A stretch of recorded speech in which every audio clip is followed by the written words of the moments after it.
What did you learn defensively over the course of the game? Yeah, honestly, we were just like more ourselves in the second half. Took us a little bit to get into it tonight, to get back to what we were. Obviously, a little bit of a break, a little bit of rust is expected, but we eventually got to it and were able to do enough to win it. Shai, Mark was just sitting here talking about the curveballs they threw. It's not like you haven't seen some of the coverages they were throwing at you, but it is the first time you've seen maybe something like that this postseason. What'd you make of your own processing throughout the game? Yeah, I was like loose with the ball, had a lot of turnovers, but like I think that goes into like the rust of not playing for a little bit. They were obviously very aggressive, but I feel like for most of the night we got great looks. Sometimes it didn't go down, but we got great looks. It felt like we generated good offense for guys that can make plays, and just continuing that process, because that's ultimately what's going to come down to, like just betting on us getting the best look for our team and living with the results. Like, it's not always going to go our way, but we give ourselves the best chance if we do so. It felt like some of the best looks were Chet at the end of a clock or just finishing plays, and I know since year one when he got here, you guys were calling him a lob threat, but it doesn't feel like you guys have really used him to that extent this much until this year. What's sort of going into that? I think, like, just as the time goes on, playing with somebody, you understand their tendencies, you get better. Like, for me personally, I've just become better as a playmaker, finding him in those spots. And then it's just like, one of my coaches always said, like, the tallest guy on the floor is always open. Like, you can always throw it up in the air and he'll go get it. And I try to use that as much as I can. You mentioned a few games ago that the worst version of Chet that we're going to see is today's version because he only gets better. Just when did you kind of realize, once he walked in the doors, that he had a different level of work ethic? The first day, like when he walked in the doors, he just, you could just tell, like, how much he cares about the game and his game. Like, he really wants to maximize his potential. And that's all it comes down to, really and truly. Like, a guy that wants to be the best version of himself gives himself the best chance to get there, and usually it works out for guys like that. He just wants it really badly. Shai, we know as a team you all have one common goal, but I wanted to ask you about Jared McCain and his time that he's been here. What have you seen from him? It seems like he's really kind of stepped into and embraced his role. Yeah, he's been great. When his number's called, he's been ready. It feels like every time, which is really hard to do.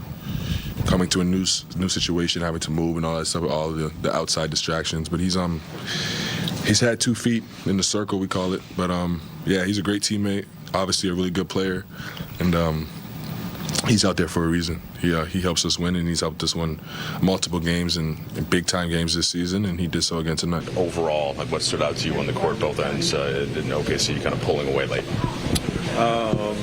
Just making a couple mental mistakes.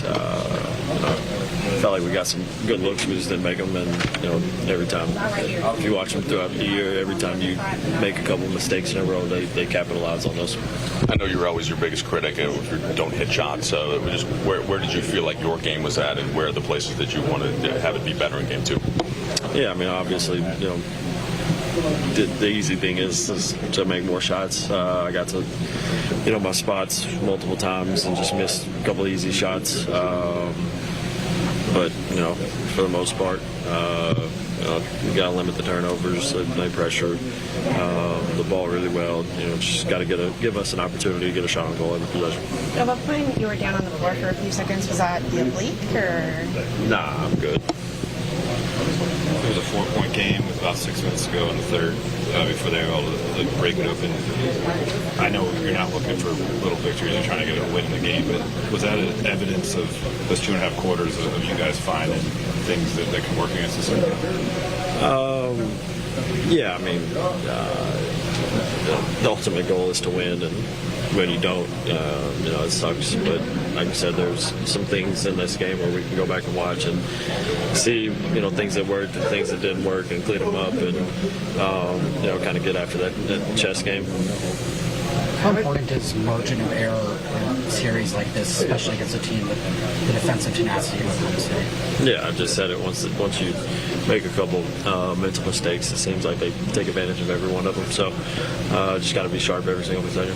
Do you have a lot of friends and family and people here? Yeah, I had some people here. Austin, LeBron was talking about the difficulty of when you're out a month at this time of the season, right, to just find a rhythm and all that. Can you tell the difference from 1 game, 2 game, 3 games? Is it wind? Is it all of the above? And how do you feel? How many do you feel like you until you find a comfort level? I mean, nobody cares about that. And I got to go out there and play better. Mayor, when you don't play to the expectations that you set for yourself, how do you reset? How do you just mentally move forward to the next one? Watch film, see what see what the game gives you, and like I said, learn from that, and move on. It's not going to do us any good thinking about that. Just can't have compound mistakes over it. Those things, does the actual film itself help for the cleanup, or is it just the knowledge? I mean, yeah, we have enough knowledge. I mean, shit, we already been in the postseason now.